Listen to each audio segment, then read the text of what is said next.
ऋषि ने लक्ष्मी का टूटा हुआ मंगलसूत्र किया ठीक और लक्ष्मी से कहा हो गया मंगलसूत्र रिपेयर, अब मुझ पर कोई खतरा नहीं आएगा। उधर सोनल ने किरण को बताया कि मनीषा इस बार ऋषि और लक्ष्मी की जान लेने गई है। किरण ने कहा तुमने उसे रोका क्यों नहीं? अगर उसने ऋषि की जान ले ली तो वो कानून से कैसे बचेगी और नीलम तो उसे जान से ही मार डालेगी।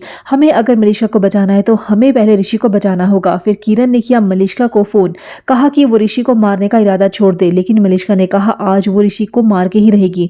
फिर किरण सोनल के साथ निकली ऋषि को बचाने। रास्ते में उन्हें मिल गए ऋषि और लक्ष्मी। इससे पहले कि किरण ऋषि को कुछ बता पाती, मनीषा का आया उसे फोन। किरण से कहा आज नहीं तो कल मैं ऋषि को खुद मारूंगी, बाद में मैं खुद भी मर जाऊंगी। सोच लो अपनी बेटी को बचाना है या फिर दामाद जो कभी आपका दामाद बना ही नहीं। आज अगर आपने ऋषि को बचा लिया तो अच्छा नहीं होगा। फिर किरण बड़ी सोच में कि मनीषा यहीं कहीं है, उसने मुझे देख लिया है। ऋषि ने किरण से पूछा क्या हुआ, कुछ प्रॉब्लम है, आप मुझे कुछ बताना चाहती हैं? तो किरण ने कहा मैं बस तुमसे माफी मांगना चाहती हूँ, मैंने जाने अनजाने में तुम दोनों को बहुत परेशान किया, प्लीज मुझे माफ कर देना। यहाँ किरण ऋषि को नहीं बताती कि उसे जान का खतरा है। ऋषि ने कहा मेरे दिल में आपके लिए या मनीषा के लिए कोई कड़वाहट नहीं है, आप बेफिक्र रहें। इसके बाद ऋषि और लक्ष्मी निकले एयरपोर्ट की तरफ, पर बीच में रास्ता बंद होने की वजह से ऋषि ने लिया शॉर्टकट।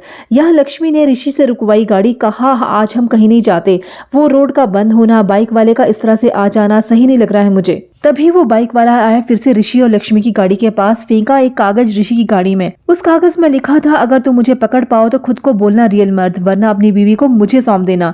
भला की खूबसूरत है, मुझे मिल गई तो उसकी किस्मत बदल दूंगा। ये पढ़कर ऋषि को आया गुस्सा, कहा इसे तो मैं आज सबक सिखा कर रहूंगा। फिर ऋषि लगा गाड़ी से बाहर आने, पर लक्ष्मी ने नहीं निकलने दिया ऋषि को गाड़ी से बाहर। फिर ऋषि ने लगाई उस बाइकर से रेस। यहाँ मनीषा दूर ट्रक में बैठे बैठे ये सब देखकर लगी मुस्कुराने।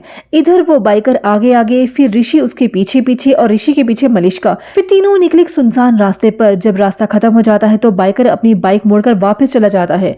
ऋषि गाड़ी से बाहर देखता है तो कहता है कि यह रास्ता तो है ही नहीं, यहाँ तो खाई है। लक्ष्मी ने कहा ये साजिश है। ऋषि बोला मतलब कोई हमें यहाँ जबरदस्ती लाना चाहता था, कौन हो सकता है? तभी पीछे से मनीषा ने अपने ट्रक से मारी ऋषि की गाड़ी को टक्कर, फिर धीरे धीरे धकेला ऋषि की गाड़ी को खाई की तरफ।